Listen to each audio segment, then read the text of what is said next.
അങ്ങനെ ആരും പറയുമെന്ന് തോന്നുന്നില്ല. ഒരു കർഷകനെ തിരിച്ചറിയുകയില്ല, ഒരു കർഷക തൊഴിലാളിയെ തിരിച്ചറിയുകയില്ല എന്ന് പറഞ്ഞതിൻ്റെ അർത്ഥം എന്താ?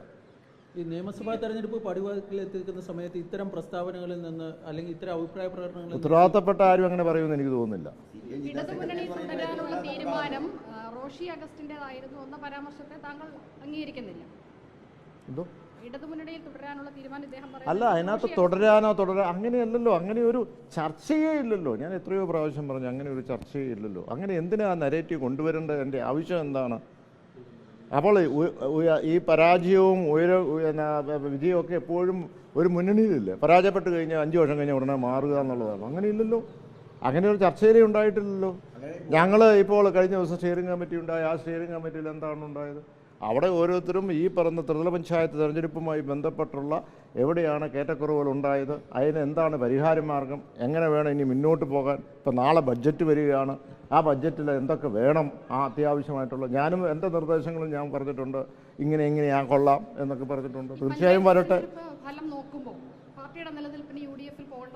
അല്ല, പഞ്ചായത്ത് തെരഞ്ഞെടുപ്പിൽ നമ്മൾ പറയുമ്പോൾ പൊതുവേ പറയുമ്പോൾ മധ്യ തിരുവിതാംകൂറിലെ കേരള കോൺഗ്രസ് ഒരു തരത്തിൽ നമുക്ക് പിടിച്ചു നിർത്താൻ കഴിഞ്ഞു.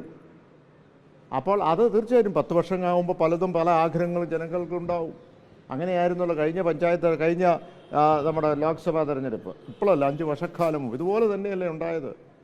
പഞ്ചായത്ത് തെരഞ്ഞെടുപ്പിൽ ജില്ലാ പഞ്ചായത്തിൻ്റെ റിസൾട്ട് ഒരു പരിധി വരെ അതിനകത്ത് രാഷ്ട്രീയം നിശ്ചയിക്കാം. പക്ഷേ ജില്ലാ പഞ്ചായത്തിൻ്റെ റിസൾട്ട് എന്താ? 7 ജില്ലകളിലും UDF-ഉം 7 ജില്ലകളിലും LDF-ഉമാണ് എന്ന് പറഞ്ഞാൽ നെക്ക് ടു നെക്കാണ്.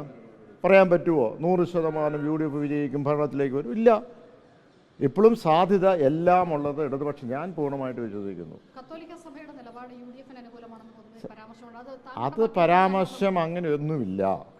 ഞാൻ പറയട്ടെ, സഭ ഒരു ഘട്ടത്തിലും സഭ ഒരു രാഷ്ട്രീയവുമായി ബന്ധപ്പെട്ട് ഇടപെടാറില്ല. നിങ്ങൾ ഈ നിലപാടെടുക്കണം എന്ന് പറയുന്നത്